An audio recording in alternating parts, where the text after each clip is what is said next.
My great-grandfather, whose name was Leonis Thomas, escaped from slavery about 1830 and went to Oskaloosa, Iowa.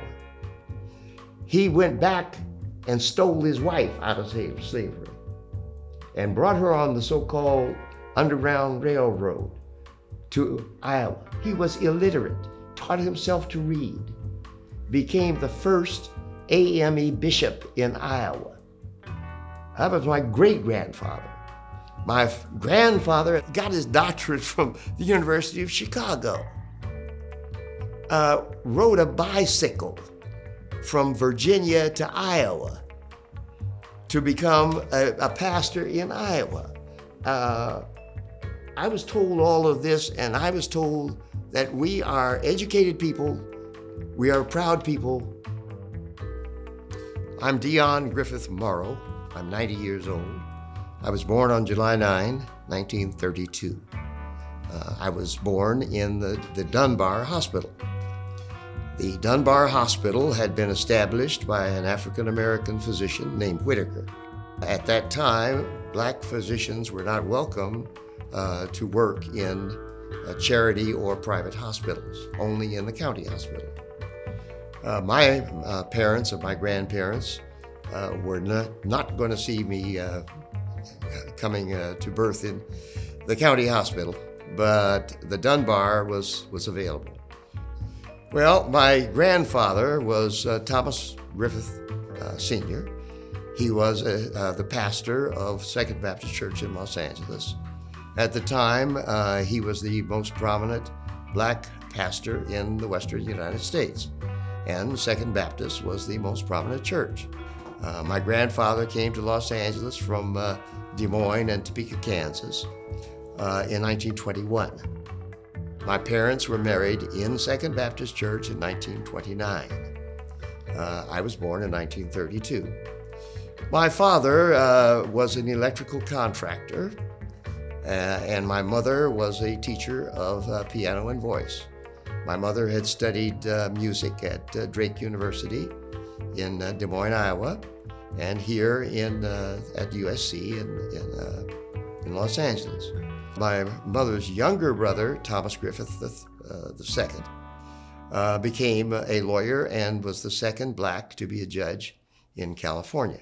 My mother was a very gracious person, a little bit ahead of her day. She considered herself a professional woman and a musician, and in addition to eventually directing the choir at Second Baptist, and she taught music in our home. Later, when the National NAACP convention, my mother directed the community choir, and they sang for the convention in the Hollywood Bowl. My father was born in Alabama, came to Los Angeles from Des Moines, Iowa, to marry my mother, and he went to school and became an electrical contractor. He was doing so much business that what they call the International Brotherhood of Electrical Workers, Brotherhood 11 here in Los Angeles, they were forced to admit him to the union because he was getting so much business. And he became very, very active in the union.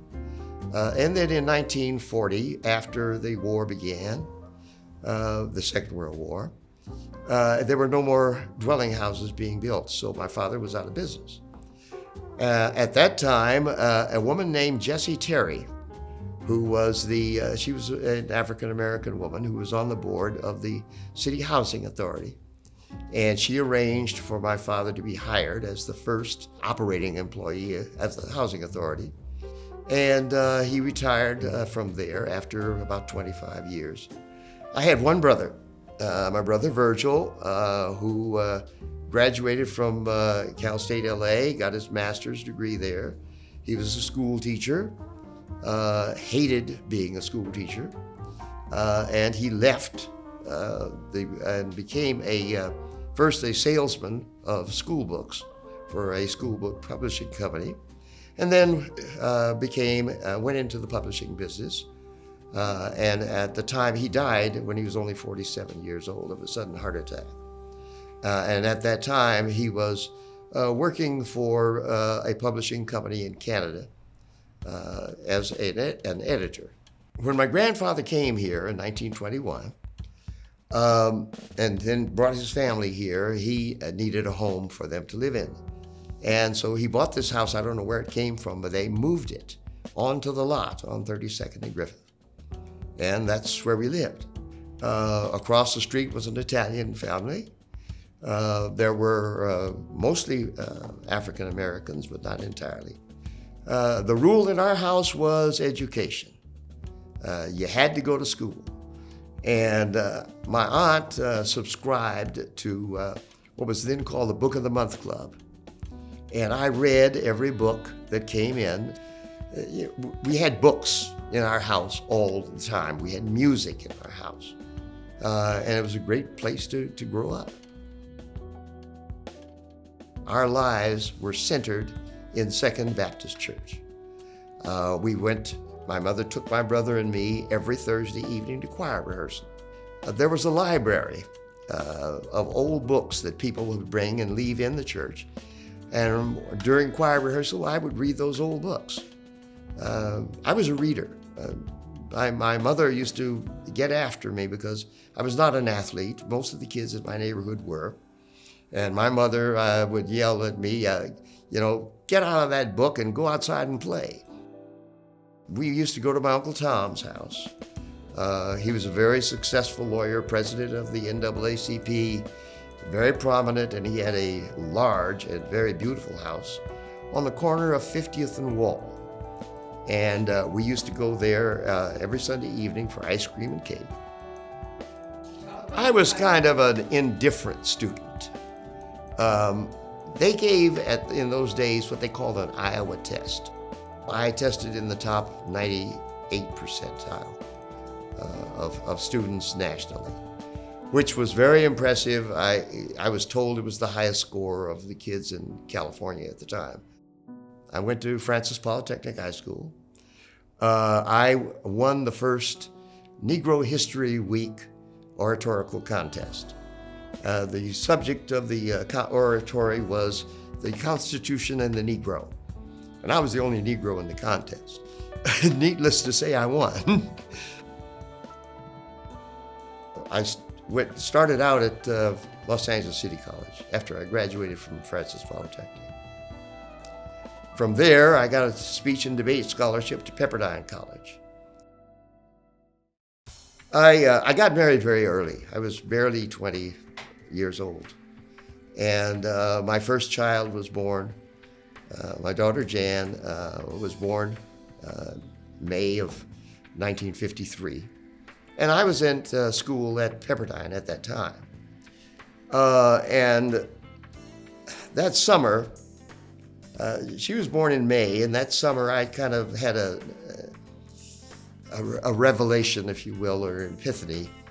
And I said, look, you're married, you got a kid, you better get on with your life. One day I was working at Bushnell Way Elementary School in Highland Park, and another janitor there had just gotten news he had failed the bar. And he was very angry, and so I listened to him rant and rave about the bar's prejudice and this, that, and the other. And that afternoon, I was driving home. It was a Friday afternoon. And I passed Loyola Law School. I said, I think I'll stop. And I did. I stopped. I went into the law school. And the clerk at the desk, I asked her, I've heard that you can go to law school at night and not have your degree. And she said, that's true, but you have to have an advanced senior status. And she said, we'll have to check your records from Pepperdine, and they did. So at any rate, I got a notice, come take the test. I quit all but one of my jobs, but I kept the job at Water and Power. And during night school, and that's how I went to law school. After I graduated from Loyola, I'm sitting with Al Hudson. And so I told him I just graduated from law school and I really wished I could get a job. Although I was studying for the bar, Al said, well, I've heard of a lawyer who needs a law clerk. young guy here, and he's got a big practice. Why don't you call him? So I did, went and met him. And his name was George Vaughn, and he hired me as a law clerk. George was chair of the Legal Redress Committee of the NAACP, and he had a big practice. And I was in court. I was sworn in as a lawyer on a Thursday. I was in court Monday morning of the following week. And frankly, during my first month, I think I lost 20 cases. If they'd had malpractice in those days, they'd have sued me. I didn't know what I was doing. I learned in the courtroom. By that time, I had 3 children. 3 daughters, Jan, Kim, and Sydney. And about 3 years later, for a fee, I got a house in Compton. I moved my family to Compton. By that time, I had 4. My first wife was a lovely person, and she helped me. Maybe we were too young when we got married, but it just fell apart. We had 5 children together. My wife is Glennis Ann Morrow. I married my second wife, who had 2 children. So we had 7. Glennis has her master's degree from Cal State Dominguez. She is retired from the city attorney's office, where she was the director of the hearing officers program. A friend of mine named Cornell Kirkland came to me one day and said, let's form a savings and loan association. So we did. I was the first lawyer there, vice president, and I was with Enterprise for 9 years before I left the board of directors. I was very active in community affairs. In 1970, I changed the Langston Law Club into a bar association, and I was its first president. I was appointed to the Municipal Court in 1975, but by that time, I had left private practice. I started practice on Vernon and Avalon. I was there until the Watts riots in '65 destroyed the neighborhood, the little businesses and stuff that I represented in the area. And so I moved to the Bank of Finance building, and from there to Wilshire Boulevard. And then in 1973, a fellow named Bert Pines was elected city attorney of Los Angeles. And he said, if you come in the office, I'll make you the first black assistant city attorney. And so I joined the city attorney's office, where I was responsible for major issues. I didn't try any cases. I represented the office. And then in 1975, when Jerry Brown was elected governor, I was appointed to the Municipal Court in Compton. And then in 1978, I was put on the Superior Court. After that, I went into what is called private judging. I became arbitrator, mediator, and all that kind of stuff. And I did that for 22 years. As a judge, I tried to deal with people with dignity. In my courtroom, when I was a judge, everybody was Mr. or Mrs. If I had to send somebody to prison, I did. But I didn't trash them. I even had a fellow tell me once. He said, Judge, I know you had to send me away. He said, but at least you talk to me like I'm a man. Opportunities are there.